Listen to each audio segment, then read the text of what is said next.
A Igreja Católica surgiu durante o Império Romano e os cristãos foram duramente perseguidos. Só no século IV é que ela se tornou religião oficial do Estado.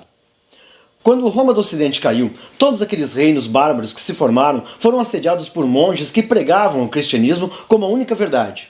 Quando Clovis se converteu, rei dos francos, o cristianismo viu aumentar muito o seu poder espiritual e político.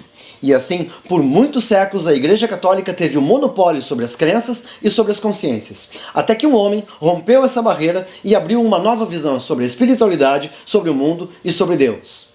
Saudações! Eu sou o professor Ney Nordin e a gente vai conversar sobre a reforma religiosa protestante.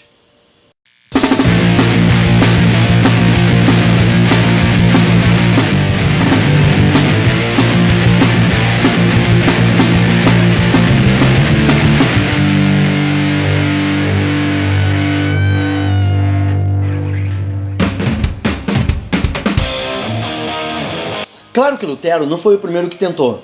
Durante a Idade Média, muitos movimentos tentaram reformar ou até mesmo romper com a Igreja Católica. Um exemplo foram os cátaros no sul da França. Eles pregavam o desapego aos bens materiais e chamavam a Igreja Católica de Igreja dos Lobos. Já que Albi foi uma das suas cidades, eles também foram chamados de albigenses. Eles negavam a Trindade, negavam os sacramentos e até aceitavam relações sexuais fora do casamento. Em 1233, o Papa Gregório IX instituiu uma cruzada para acabar de vez com a heresia. Ele deu carta branca, o que significa que ninguém teria que prestar conta pelos crimes cometidos, e assim os massacres começaram. A Igreja levou quase 100 anos para acabar com a heresia cátara, e só conseguiu por causa da cruzada.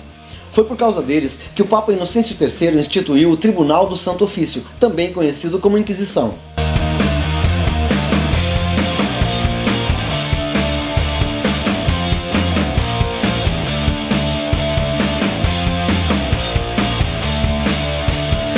Desde o século XI, a Europa passava por transformações econômicas. Eu estou falando do ressurgimento do comércio e das cidades.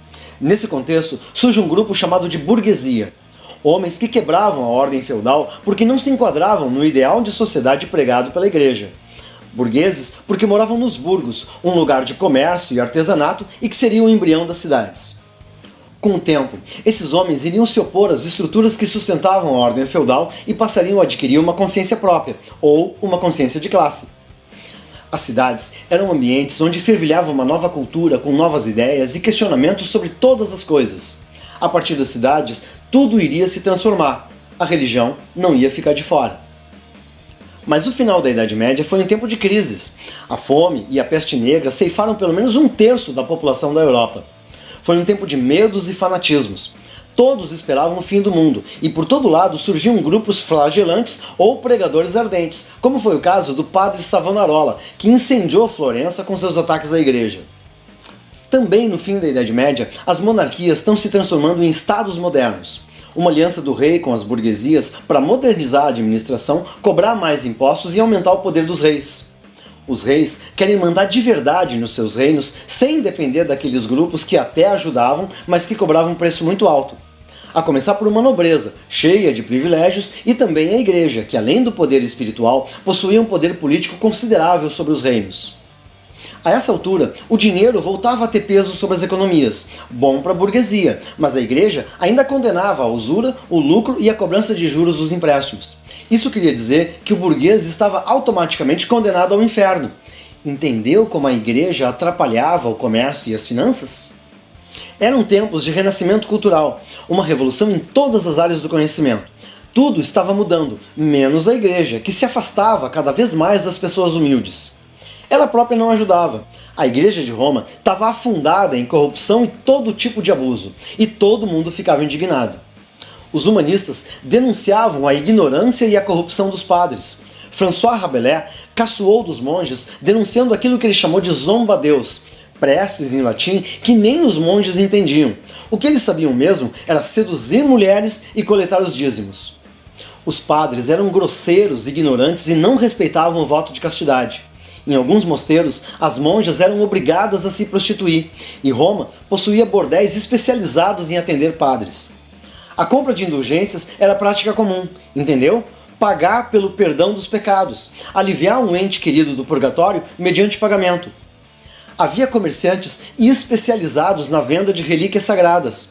Um pedacinho do manto de Nossa Senhora ou um naco de madeira da cruz eram itens que valiam muito dinheiro. A igreja também colocava essas coisas para exposição e cobrava ingresso. O luxo em que viviam os bispos e o Papa era exorbitante, bem diferente da forma como Cristo viveu. O Papa Inocêncio VIII ganhou uma fortuna vendendo cargos para a igreja, e o Papa Alexandre VI, o Rodrigo Borgia, era famoso por suas orgias, entre elas o Banquete das Cortesãs, onde um grupo de mulheres nuas dançava e plantava bananeira. Por tudo isso, a credibilidade da Igreja Católica andava muito abalada. Havia sim tentativas de reforma no interior da igreja. Jean Gerson, um teólogo da Universidade de Paris, elaborava sermões de forma simples para que os mais humildes pudessem entender. Outros tentavam simplificar os evangelhos para que os padres mais ignorantes fizessem uma pregação compreensível. Teólogos ou pensadores como Thomas Moros e Erasmo de Roterdã defendiam uma mudança no interior da igreja. Eles queriam combater a corrupção e moralizar o clero. Tinha muita gente achando que a igreja precisava mudar. Na Universidade de Oxford, na Inglaterra, John Wycliffe atacou a riqueza do clero e a venda das indulgências.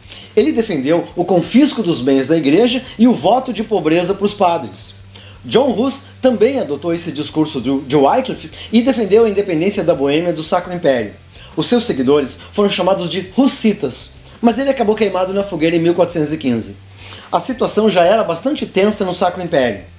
Nas cidades, uma burguesia lutava para expandir o comércio. Os camponeses viviam sob o regime de servidão feudal e levavam uma vida muito difícil. Já haviam rebeliões bem antes do aparecimento de Lutero. Uma nobreza ia perdendo espaço nos cargos da administração. A influência do Vaticano era muito forte. Abusos de poder, tráfico de influência e muito dinheiro escorriam em direção a Roma. Além disso, ameaças de invasão externa rondavam os alemães. Francisco I, rei da França, era rival de Carlos V e incentivava a ameaça turca. Em 1529, os turcos estiveram às portas de Viena prontos para invadir. A igreja era muito poderosa no Sacro Império. Dona de 1/3 das terras, ela reforçava uma economia feudal. Clero e nobreza não pagavam impostos, sobrava para os burgueses e para os camponeses. Os dízimos também eram malvados e a miséria só piorava. A família dos Fugger dominava os negócios. Eles eram da cidade de Augsburgo e tinham negócios por toda a Europa, uma das maiores casas bancárias do seu tempo. O chefe da família era Jacob Fugger II. Nobres, príncipes e papas lhe deviam favores e dinheiro. Um desses que devia aos Fugger era o príncipe Alberto de Brandemburgo, que também era arcebispo de Magdeburgo, que também era bispo de Halberstadt. Era proibido acumular cargos na igreja, mas tudo tinha seu preço.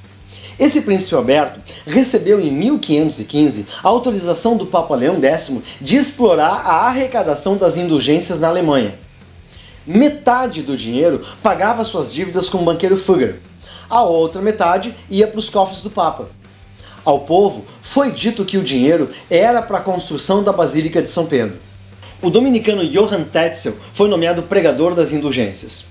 O cara era simplesmente um visionário do marketing de vendas. Ele teria dito a seguinte frase: "Quando uma moeda no cofre cai, uma alma do purgatório sai." Poético, não?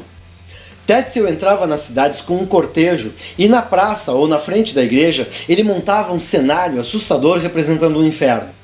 Quando ele falava para a multidão, ele simulava como se estivesse botando a mão no fogo e ele perguntava: "Vocês sabem o que é queimar eternamente no inferno? Comprem o perdão concedido pelo Papa." As filas se formavam, as igrejas e os cofres ficavam cheios e sempre com um representante dos Fugger para separar sua parte. Esta noite, o Papa, o Vigário de Cristo, irá lhes dar um presente que irá salvá-los desse fogo. Uma indulgência especial ligada à construção da Igreja de São Pedro em Roma. A venda das indulgências foi o estopim da Reforma Protestante. A partir delas, Lutero se indignou e tomou uma atitude pela reforma da igreja. Martinho Lutero nasceu em 1483 na cidade de Eisleben, no condado de Mansfeld, que fazia parte do Sacro Império Romano Germânico, hoje a atual Alemanha. Ali, o poder do imperador era frágil e algumas regiões tinham bastante autonomia.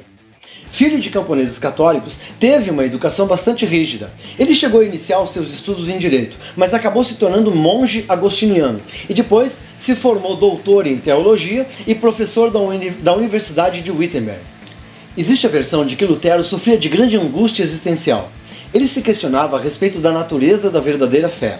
Por conta disso, ele teria chegado às raias do desespero, praticando jejuns e autoflagelação. Foi na Bíblia que ele encontrou uma luz. A ideia de que ninguém poderia cair nas graças de Deus por alguma ação. Para ele, ou na Bíblia, somente através da verdadeira fé em Jesus é que se poderia encontrar o perdão dos pecados por Deus. Isso tem um nome. Se chama Doutrina da Justificação pela Fé e é um dos pilares do pensamento de Lutero. Lutero foi se indignando com essas práticas de mercantilização da fé pela igreja, até que ele resolveu tomar uma atitude. Em 1517, ele fixou na porta da igreja do castelo de Wittenberg um documento conhecido como 95 Teses. 95 motivos pelos quais ele discordava da igreja católica. Essas 95 teses denunciavam os abusos e tudo que estava de errado com a igreja católica, e ainda propunham mudanças radicais. Olha só algumas. Para começar, o princípio da salvação pela fé. A relação direta entre o homem e Deus, sem necessidade de intermediação dos padres. Todo homem poderia rezar diretamente para Deus. A eliminação dos sacramentos, ficando só dois, o batismo e a Eucaristia. A rejeição do celibato dos padres. A eliminação das imagens religiosas. A submissão da igreja ao Estado. A livre leitura da Bíblia. E por aí vai. Percebeu como as reformas de Lutero atacavam diretamente a estrutura econômica da igreja? Elas eram um protesto contra todo o abuso de autoridade. Claro que o Papa se sentiu diretamente afrontado. Só que tinha muita gente que simpatizava com essas ideias de Lutero. Entre eles, o príncipe Frederico da Saxônia, um dos príncipes eleitores do Sacro Império. Depois das 95 teses, o Papa designou o dominicano Silvestro Mazzolini a investigar o caso. Lutero foi convocado a se apresentar em Roma para responder por heresia. Só que isso já era uma condenação certa. Então, o príncipe da Saxônia, aquele Frederico, conseguiu que a audiência fosse em solo alemão. Aí então, a audiência aconteceu na casa do banqueiro Fugger. Foi exigido que Lutero se retratasse. Lutero pediu que lhe mostrassem nas escrituras onde ele estava errado. Não teve resposta. Depois de algumas sessões, Lutero ainda se recusava a se retratar. A sua prisão era certa. A essa altura, as ideias de Lutero já tinham adeptos por todo o Sacro Império e a própria nobreza já estava bem dividida. Os seus escritos eram conhecidos na Inglaterra, na França e na Itália e começava a causar alvoroço em todo lugar. À medida que a polêmica aumentava, Lutero ia formando a sua doutrina e o seu conceito de igreja. Ele defendia suas ideias com muita convicção e isso causava mais polêmica. Para complicar as coisas, o Papa não queria saber de problema com o príncipe Frederico da Saxônia. Ele era um dos 9 príncipes eleitores do Sacro Império Romano Germânico. O atual imperador Maximiliano estava bem velhinho e doente. Tudo indicava que logo teria outra eleição. De fato, esse imperador morreu logo em seguida. O novo imperador era o seu neto, Carlos I, rei da Espanha, agora Carlos V. E essa eleição teve um bom empurrãozinho do dinheiro da família Fugger. Lutero já tinha condenado o banqueiro Fugger num sermão contra a ganância que só fazia para aumentar a miséria do povo. Não admira que os Fugger fossem ferrenhos inimigos dos protestantes, por isso eles financiaram muitas perseguições e massacres. As coisas ainda iam esquentar muito, mas a continuação fica para uma segunda parte dessa aula. Eu espero que tu tenha gostado, aproveita e visita o meu site de História e Cultura Geral no endereço que está aparecendo aí. Não esquece, quem conhece história entende melhor o mundo. Um abraço e até a próxima!